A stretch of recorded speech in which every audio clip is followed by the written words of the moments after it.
في نوعية من الناس كده، عارف انت اللي هو ما عندوش شخصية، او هو من النوعية اللي هي مقتنعة ان الغرب بما انه مجتمع المفروض ان هو مجتمع متقدم، فاحنا المفروض نقلد الغرب في كل حاجة، وبيقلدوهم في كل حاجة حرفيا، وبياخدوا منهم حاجات وحشة، تقليد اعمى ملوش اي تلاتة لازمة. يعني مثلا ممكن تلاقي واحد من اللي بيتابعوا راب سين والحاجات الغربية دي، وبينقلوا نفس النظام ده عندنا هنا. يو مامان، يا ابو الصحاب بتتكلم كده ليه؟ عادي يعني، فين المشكله؟ سيبك انت بس من الكلام ده. شفت انت الالبوم الجديد بتاع ترافيس سكوت؟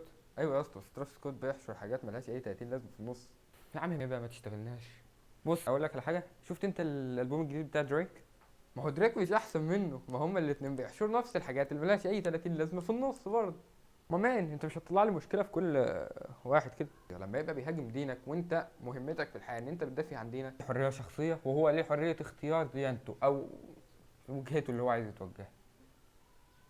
بص يا غالي، مش معنى انك بتتكلم زي الغرب او بتلبس زي الغرب او بتسمع اغاني زي الغرب، مع العلم ان الاغاني حرام في الدين الاسلامي، انك هتبقى متقدم زي الغرب. دولت حاجتين مالهمش اي علاقه ببعض. هم عايزين يصدروا لنا الفكره ديت علشان احنا نتراجع وهم يكملوا في التقدم زي ما هم.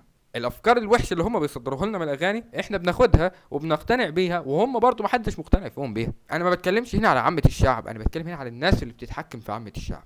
عزيزي المشاهد، احنا لو جينا نتكلم في حته مثلا زي اللبس، طول عمرنا في الحضاره العربيه او في الحضاره الاسلاميه بشكل عام احنا لنا نظام في اللبس مختلف. يعني احنا مش بنلبس زي الغرب مثلا، مش بنقلدهم كده، لا مفيش الكلام ده.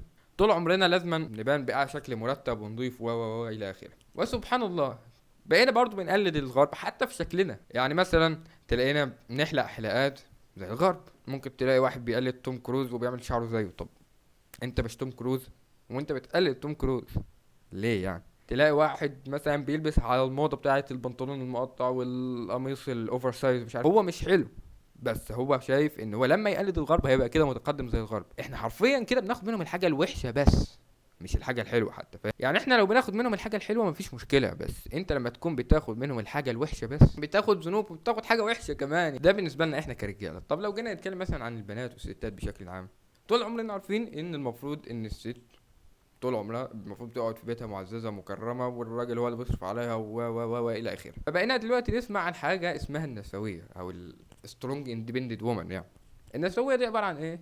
ست بدل ما هي عايزه تقعد في بيتها معززه مكرمه والراجل يصرف عليها، لا انا مستقله بذاتي. برضو عندنا في العرب هنا بقوا برضو البنات بيقلدوا الغرب، على سبيل ان هم لما يقلدوهم في الشكل كده هم بيقلدوا الغرب المجتمع المتقدم، فهم كده هيبقوا متقدمين زيهم، مع ان ده فكر خاطئ تمام.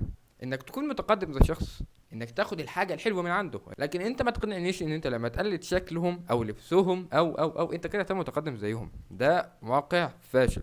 عندنا دلوقتي بقى البنات بتقلد بنات الغرب وبتلبس اللبس اللي مش تمام، هم عارفين ان ده شيء غلط اصلا. انت لو مسلم كده سمعت عن الحديث ده قبل كده.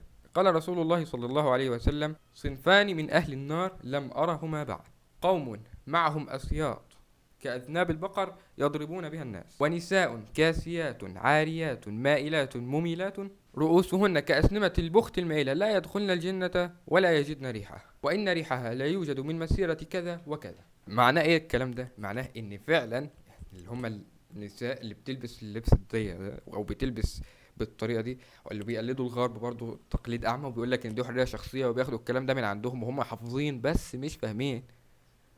هم حرفيا كده خلاص بيرموا بنفسهم في النار على طول. يعني هم مسلمين اصلا، وانا متاكد ان في ناس ياما مسلمين مش عارفين حاجه عن الحديث ده اصلا. تبرج تبرج المرأة في الجاهلية. هتحس ان هو كانش تبرج، يعني هو كان حاجة محترمة شوية يعني، بس هو كان منتشر فيهم قوي. تبرج الجاهلية الأولى، لا تبرجنا تبرج الجاهلية الأولى. كانت تبرج الجاهلية الأولى عبارة عن إيه؟ عبارة عن المرأة كانت بدل ما تلبس حاجة على شعرها كده، صح؟ بدل ما ترميها لقدام كانت ترميها لورا بس. يبقى احنا خلينا متفقين عزيزي المشاهد ان حتى ابو جهل مش هيرضى على اهله اللي بيحصل حاليا ده. ابو جهل نفسه لو شاف بنته او مراته او اي حد يخصه من نسائه عامه مش هيرضى لهم اللي بيحصل ده، بل وبالعكس كمان عنده استعداد ان هو يقتلهم او يخلص عليهم لمجرد او مش لمجرد، هو الموضوع كبير اصلا علشان شرفه. يعني فاهم؟ يعني هم حتى في الجاهليه كان بالنسبه لهم ده كده انت مفيش شرف خالص بالمنظر ده. كان اقصى حاجه في التبرج، في تبرج الجاهليه، هو اللي انا لسه الشيخ كان بيقول عليه دلوقتي.